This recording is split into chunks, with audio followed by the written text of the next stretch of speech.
All right, so this is the Lenovo Ideapad 7i Slim Pro. It, in other regions outside North America, it may be called the Yoga Slim 7i Pro, but let's just call it the Ideapad for now because I'm in North America. This laptop is, I think, the most exciting laptop to come out in 2021 from an Ultrabook perspective. This is a thin and light 14-inch laptop that checks almost every single box that I have. There's one box it didn't check, but it was pretty darn close. So this is not a full review. I just got this today. I paid $1,400 for it, and I'm super, super pumped about what I got for that money. So let's just go through the specs first instead of doing the chassis tour because I'm so pumped about this. So in this 14-inch display, you get a 90 Hz refresh. It's an IPS panel with Dolby Vision support, awesome HDR. I mean, the colors look amazing. And again, 90 Hz refresh. That's not an exaggeration. That is correct. You can toggle between 60 and 90, all right? And I'm pretty sure adaptive display response time thing is going to come to this as well, because there's some indication in the Intel driver set that that's there. But no, don't know for sure. So let's keep going. 16 gigs of RAM, a 1 terabyte replaceable SSD, and this whole thing is 2.8 pounds. So it's super light. It's like MacBook Air territory for size and weight, but it packs a 14-inch display with a high fast refresh rate and really great specs. And this does something that my 13-inch MacBook Pro and Air couldn't do, which is it opens Word in like 1.5 seconds, right? My MacBooks would open, the M1 MacBooks, mind you, they would open Word in like 6 to 9 seconds. It was horrible. Excel was the same thing. PowerPoint was a big pain in the butt. This thing freaking crushes. And part of the reason that it crushes is that it uses an overclocked version of the i7-1165G7, which is a very powerful and common CPU that you'll find in Ultrabooks like the Dell XPS 13 or the Razer Book 13. Both laptops I considered before pulling the trigger on this guy. The specific CPU that it uses is still a quad-core 8-thread CPU on the 10-nanometer process, but it is the 11370H i7 from Intel, which has been incredible. Even unplugged, it has been incredible. And battery life, it's only been a few hours, but so far I'm very impressed. I've lost like, I don't know, 22% or something since 10. So yeah, 6 hours. And I haven't been using it full time, but it's been on a good chunk of the day. Okay, so now you get great specs and awesome performance so far. My use cases are very simple. I basically just use the Office suite and Chrome and a little bit of like Whiteboard, and OneNote. Do use OneNote. Okay, but there's more to this than just performance and specs for a good price. You also get a very high quality build that I would argue is a better build than something like the Razer Blade Stealth, and I'm a huge Razer fan. I did order a Razer Book 13 with the updated keyboard so I can test it out, and you have to look at the updated keyboard version because the original keyboard was spotty. But even still, the advantage here is that fingerprints are really not a problem here. I mean, I've been using this all day.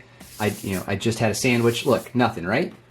This can attract fingerprints, don't get me wrong. You can see some over here, but it's nowhere near the level of those other aluminum CNC milled chassis. This is an anodized aluminum, so it's still firm. It's lightweight though, which is really fantastic, and it doesn't have sharp edges, which has been a problem for Lenovo in the past. Like, I believe it was the Yoga 9i was really sharp. This is actually a nice smooth finish on the corners, so it won't mess you up. Okay, let's talk about the build. You get this beautiful Lenovo badge in the bottom right-hand corner, and my favorite, absolute favorite thing about this is right here on the lip, right where you put your finger to do a one-hand open, it says 7 series, and this is, I guess, etched into the metal, so you'll feel it when you rub your finger on there. It's a really nice look. Now, if you haven't noticed already, this is a wedge-shaped design, so it's thinner here, 0.57 inches, than it is here, 0.67 inches, but either way, it's still very slim. So on the right-hand side, you have a headphone jack, a USB 3.2 port, and a power button with an LED status indicator. On the other side, you have 2 Thunderbolt 4 ports, and this is a reset button. It's a hard reset button. So if you have some kind of crash, you take a paper clip, stick it in there, and you're good to go.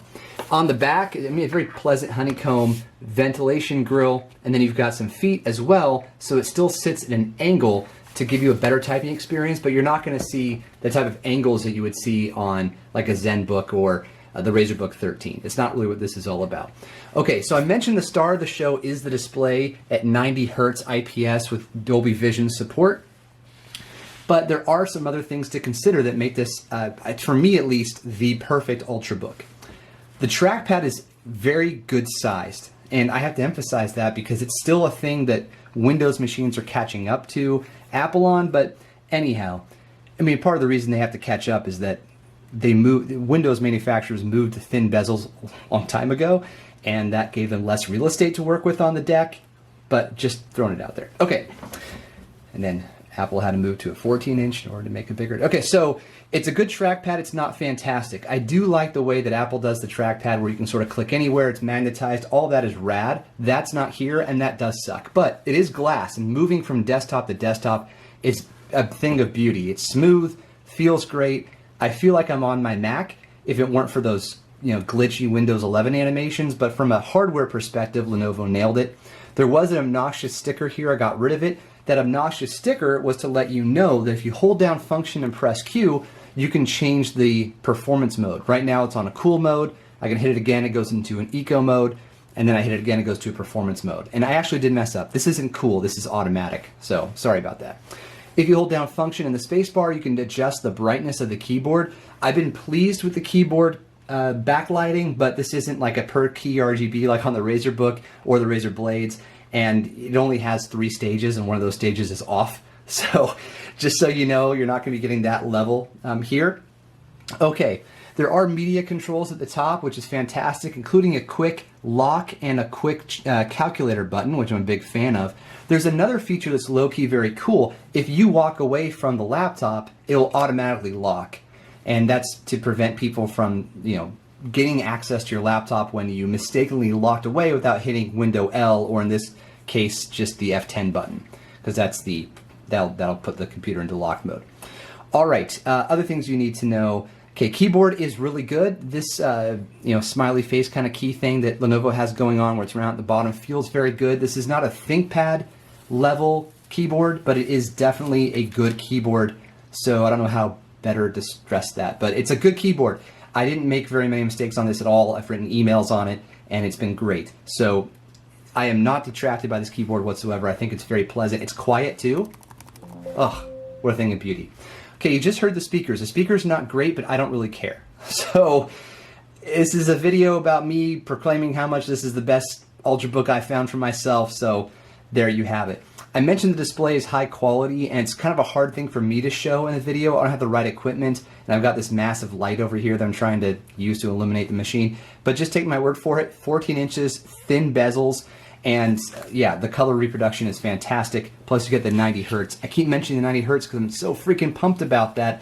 Now, 90 isn't a huge leap over 60. I mean, it is 50% faster. I can notice it. I've been using high refresh rate displays for years, and I notice it, so I think that's complimentary of what's going on. Okay, something else I want to mention. This is the included power cable. And Lenovo, so close to making this the perfect power cable. So it's tiny at 65 watts. I could probably find a smaller one aftermarket. I'm really happy about how small this is.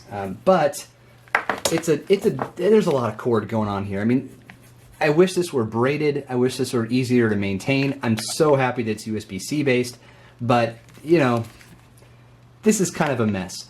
But this is how every computer is, so you can't really blame Lenovo for that. So, okay, that's it for now. I'm going to do a full review of this guy, but I wanted to give you my immediate impressions, because if you're in the market for an Ultrabook and you're looking at things like the Dell XPS 13, maybe even the 15, or you're looking at the Razer Book or the Razer Blade Stealth, you want something thin and light and portable that packs a good punch. This does have Iris Xe graphics, by the way. This is a good way to go because it's a great price and it's available.